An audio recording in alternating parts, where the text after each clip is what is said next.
Biasanya orang banyak lupa dan lalai karena dia meletakkan kepalanya di ranjang kalau sudah ngantuk berat.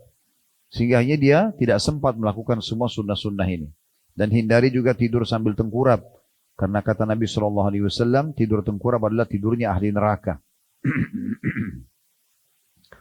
Abu Musa al-Ash'ari radhiyallahu anhu berkata, dahulu kita memiliki dua pelindung dari azab.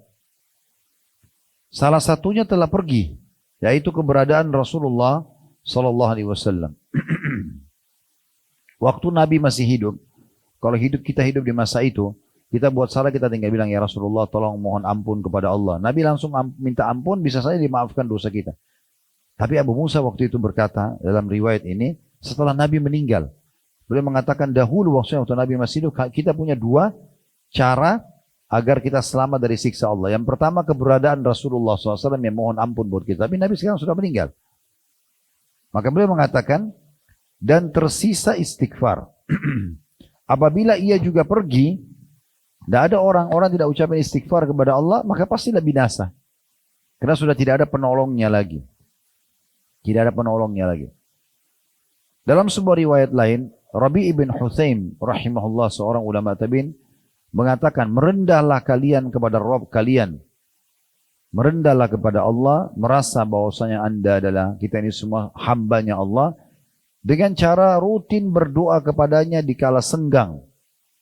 Kalau senggang, lagi sehat, banyak berdoa. Karena dalam hadis qudsi Allah berfirman, man da'ani fir rakha'i ajabtu fi syiddah. Siapa yang berdoa kepadaku di saat lapang, aku akan kabulkan hajatnya di saat dia sedang sempit.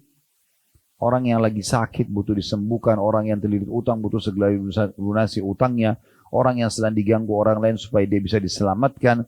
Maka ini justru di saat-saat dia lapang dia banyak berdoa. Nanti Allah SWT akan berikan dia jalan keluar pada saat dia sedang sempit. Wa man sa'alani a'taitu. Kata Nabi SAW lanjutannya hadis qudsi Allah berfirman, dan siapa yang memohon kepadaku, suka minta sama Allah, aku pasti akan beri, kata Allah. Dan kita perlu garis bawahi ya, ini pernah kami jelaskan di kelas kita ini, kalau mayoritas yang kita minta sama Allah sudah dikasih. Sebagian kecil yang belum. Itu pun dilihat sebab-sebabnya. Sebagai bukti, bukankah kita setiap hari lapar? Bukankah tiap hari kita haus? Bukankah tiap hari kita ngantuk? Kita kadang-kadang cuma mengatakan lapar. Tiba-tiba muncul ide kita mau makan apa, kita dapat makanan dan kita hanya bisa makan. Bertahun-tahun kita makan. Bukankah itu permintaan yang Allah sudah berikan? Yang ciptakan kita Allah, yang ciptakan otak kita ini untuk berpikir dan akhirnya punya ide untuk makan apa? Allah yang memberikan kita power, energi untuk bisa menuju ke tempat untuk meraih makanan tersebut. Allah yang memudahkan anggota tubuh kita untuk mengelola makanan tersebut sebagai nutrisi tubuh, menghilangkan lapar adalah Allah. Yang memilah juga makanan tidak dibutuhkan sehingga menjadi tinja atau kotoran juga Allah, gitu kan? Semua Allah Subhanahu wa taala. Maka terlalu banyak nikmat Allah. Setiap hari atau dalam satu hari berapa kali kita haus? Tinggal kita haus, otak kita tiba-tiba berpikir cari di mana minum. Capek tidur ya. Terlalu banyak pakaian yang kita pakai. Kalau kita hitung dari mulai kita kecil Bapak Ibu sekalian, berapa lembar baju kita? Berapa banyak baju kita? Berapa banyak oksigen yang kita hirup? Berapa banyak air yang sudah kita pakai? Terlalu banyak nikmat Allah, ada yang kita minta, tidak minta sudah dikasih.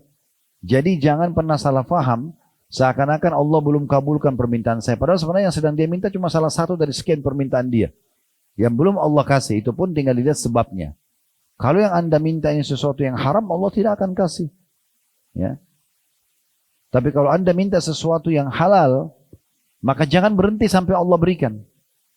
Apalagi kalau Anda sudah memenuhi syarat-syarat doanya, ya. Kita mulai dengan puji Allah, alhamdulillah, minimal itu, kemudian baca wassalatu wassalamu ala rasulillah, baru sampaikan hajat kita. Dan jangan pernah berhenti sampai Allah kasih, karena Allah itu maha mendengar dan maha mengetahui.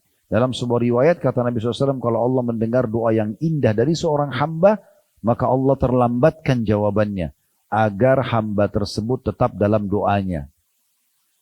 Kalau kita sakit, kita mengatakan, ya Allah sembuhin saya. Detik itu juga Allah sembuhkan. Apakah kita masih berdoa? Kita udah berhenti, gitu kan? Tapi ditunda seminggu, 2 minggu kita akan terus berdoa. Dan kalau kita tahu besar pahala dari doa kita selama seminggu, 2 minggu itu, kita berharap selama hidup kita berdoa. Jadi saya ulangi hadits ini, ya. Allah berfirman, siapa yang berdoa kepadaku di saat lapang, maka aku akan penuhi kebutuhannya pada saat dia sedang sempit. Siapa yang memohon kepadaku apa saja selama kebaikan, maka aku akan berikan.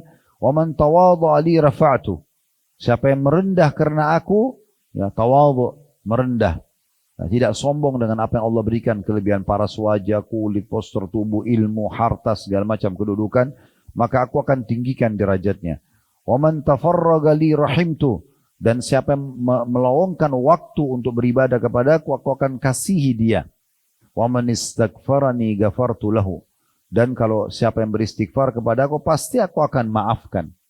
Jadi saksi bahasan adalah siapa yang beristighfar kepadaku, maka aku akan memaafkannya.